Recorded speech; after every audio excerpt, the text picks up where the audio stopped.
वर्तमान आसंत नजर पकाइबा केंद्र मंत्री धर्मेंद्र प्रधान उन्मोचन करुछंती अर्थात गुरुप्रसाद जो बही रही उद्घाटन करुछंती आसंत नजर पकाइबा समय आसिकी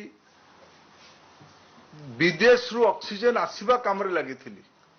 अधिका टैंकर आनिमा काम रे लागिथिले आमे समस्ते किंतु ये कोठी ना कोठी भारतर कोरोना रो प्रबंधन पीपी किट हो किंबा एथर ऑक्सीजन जुगाड़ हो गुरु बाबू को ना एई पाई शताब्दी धरिकी लोक मने पकेबे जे कई जने अधिकारी थिले कई जने संवेदनशील व्यक्ति थिले जिए ए दायित्व नहीं थिले से भले एक गोटे पटे आनंद साहित्य जेते पुराना हबो जेते नुआ रूप रे आसीबो साहित्य भविष्यतर मार्गदर्शन करे ये साहित्य को पढ़ी मनीष तार संवेदनशीलता जो कथा इठी श्रद्धेय जिमुत वरण उल्लेख करथले जे गुरु बाबू तांको बापांको संपर्क रे काहे कि पुस्तक को प्रकाश करागला जाकु कि हमर मुरुधन व्यक्तित्व माने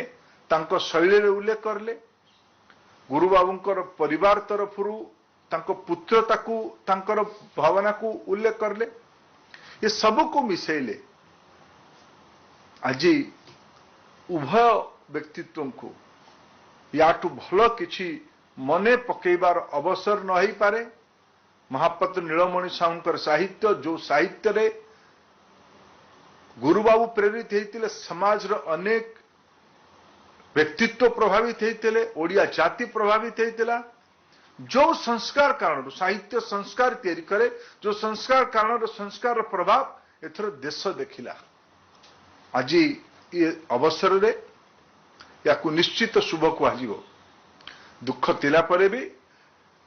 याकु शुभ कहबा याकु सेलिब्रेट करबा याटू प्रेरणा नबा ए पाई जे आम जाति रे आम साहित्य रे आम भाषा रे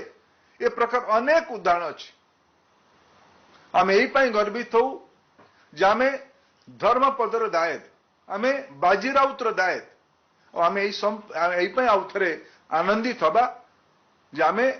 गुरु बाबूंकर शुभेच्छु समर्थक अनुजाई बंधु बड़ परिवार सदस्य आपण माने कम माने आपण ओडिया बंधु माने गुरु बाबूंकर गोटिए व्यक्तित्व को गोटिए महापात्र नीलमणि साहुंकर पुत्र भावे जानी मु विगत किछि वर्ष धरिकी विशेष करी गुरु बाबू को गला परे गुरु बाबूंकर व्यापकता सर्वभारतीय स्तर रु बुझी विशेष करी जो राज्य रे से कर्मभूमि भावे ग्रहण कले गुजरात रो सामाजिक जीवन रु सूरत रो सामान्य ओडिया श्रमिक भाई हो किंबा गुजरात समाज जीवन रो बड़ शिक्षाविद हुंतु किंबा बड़ उद्योगपति हुंतु ए प्रकार को व्यक्ति मु पाई नहीं जो व्यक्ति गुरु बाबू को गला पर दुख प्रकाश करेनी किंबा गुरु बाबू को मने पकेनी एटा एक प्रकार मते गर्वित करला मते निश्चित भावे गुरु बाबू को प्रति मो मन भीतर थिबा जो श्रद्धा जो सम्मान थिला आज तांकर निधन पर भी अधिका बढ़ेची आज अवसर रे आपण समस्तंकर ये गरिमामय उपस्थिति उभयंकर साहित्यर स्रष्टा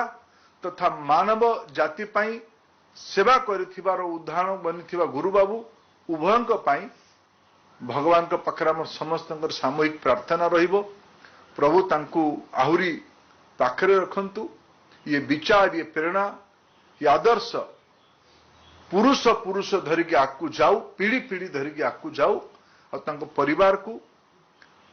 महाप्रभु जगन्नाथ आशीर्वाद रहू आम समस्त शुभेच्छा सदिच्छा रहू आप समस्त को आउ थे धन्यवाद नमस्कार।